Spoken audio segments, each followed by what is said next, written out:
Hello everyone, it's Dawn. Welcome back to my channel. If I haven't already wished you a happy new year, I wish you all a wonderful new year. And I hope you're ready for another year of crafting. So we're back to our regular projects as from today, and we're going to be starting with this very simple box. Now I've already made the box, we've done loads of boxes. This is just a 6x6 box, which is 1 inch deep. And if you need to know how to do that, just a bit of a recap. You need 2 pieces that measure 8x8, score them at 1 inch all the way around, cut the corners or cut up the corners, make tabs and put the box together. There are box videos on this channel. If you need a reminder, drop me a comment, I'd be happy to do another one for you. But today what we're going to do, we're going to turn the lid of this ordinary box into something a bit special. So if you've got some boxes either that you've made yourself or that you've brought from a store or a shop or online, and you think, you know what, that's not a bad box, but it could do with something extra on the top. This is what this project's all about. So for this project, the measurements will be for a 6x6. If you'd like measurements for other size boxes, again, let me know in the comments and I'd be happy to do some adapted ones for you for different sizes. But for this one, it's for a 6x6 box. So for the background, we're going to call it the background. You will need, I think I'll be doing this for the rest of my life, using up papers and stash that I've already got. I'm trying to get rid of, or trying to use up what I've already got before I buy any more. That's my New Year's resolution, so let's see how long it lasts. So to do that for a 6x6, the first piece I've cut is a piece that measures 5.5 by 5.5, and all of the measurements will be in the description box as usual. And I'm just going to use some ordinary glue stick for this. So I'm just going to put some on, make sure, let me just pop that over so that you can see. Not that you need to see me putting glue on the back of a piece of card, I'm sure. But you never know, some people like to watch it all. So that's fine. So we're just going to put some glue stick into, make sure you get it into those corners, that is important, otherwise the thing will lift. So just put that out of the way for a minute. Bring the box back to the centre, make sure we get it the right way around. Now, if you're going to use directional paper, which this is, make sure you do put it on the right way around, so that when you do put it on, when you lay it down onto the top of your lid, it's not upside down or it's not sideways. So, but if you're using a pattern that isn't directional, then of course it doesn't matter. But this one is, so we are going to make sure we get that in the right place. And I've cut my usual finger lifts in my box lid. So already it's looking a bit better than just a plain old box.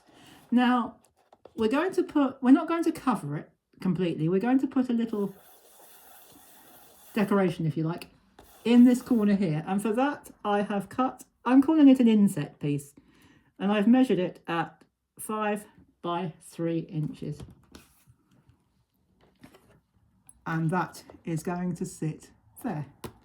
So again, I'm going to just put some ordinary glue stick on. So just wax some glue. You can use some PVA style glue if you want to, but if you use a good strong glue stick, or you can use tape, but of course if you use glue rather than tape, you've got time to slide it into place. So we're going to use glue. And of course this one is, or not of course, but in this case this one is also directional, because we've got this gorgeous little bumblebee. I wish I could take the credit for that, but it was part of the pattern, it was part of the paper, part of the pad that I'm still trying to use up.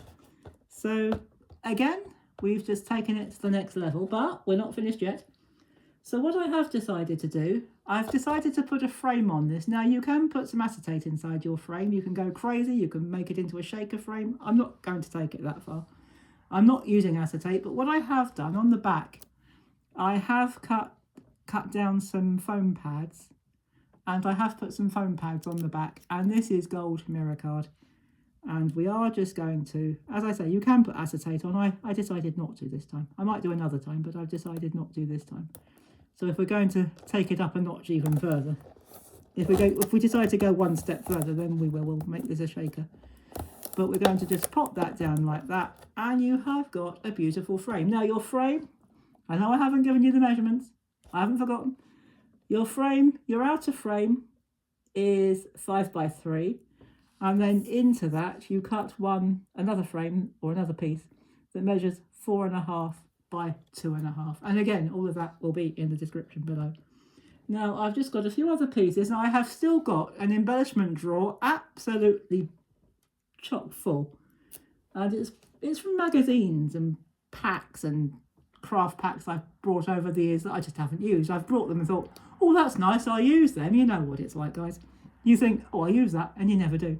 So I thought, high time I did.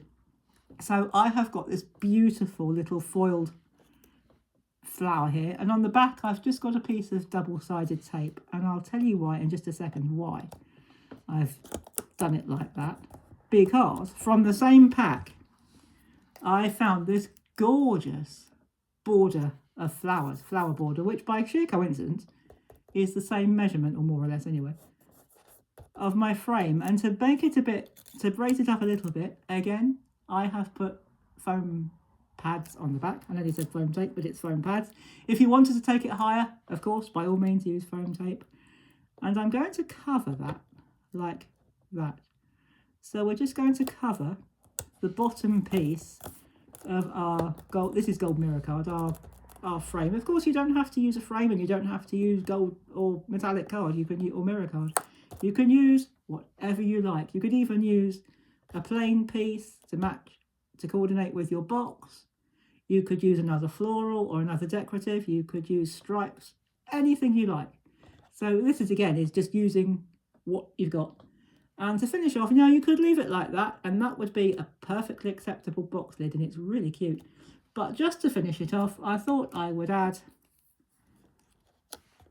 a sentiment tab. Again, I've just found that in my stash, and we're going to add that there. So what we're going to do this time, I am going to use my red runner tape, and I'm going to put it actually onto the mirror card itself, onto the frame. So I'm just going to stick it across there. Now, if you put it on, just a tip, it's actually easier to put your adhesive on the frame rather than on the sentiment, because you might not get it in the right place. So once you've lined that up, I don't mind if it sticks over the frame, as long as it doesn't stick over the box boundary. So we're going to line that up. Mine says special friend, because I have a very special friend who has a birthday coming up in a month or two. So I think it's a couple of months. So there we go. There is our gift box. We've turned it from a plain box into a very decorative lid.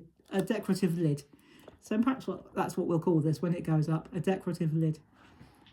So once it goes up, you'll see what I've decided to call it. What I was thinking was a bit long-winded, but we'll have a title for it by the time it goes up onto the channel.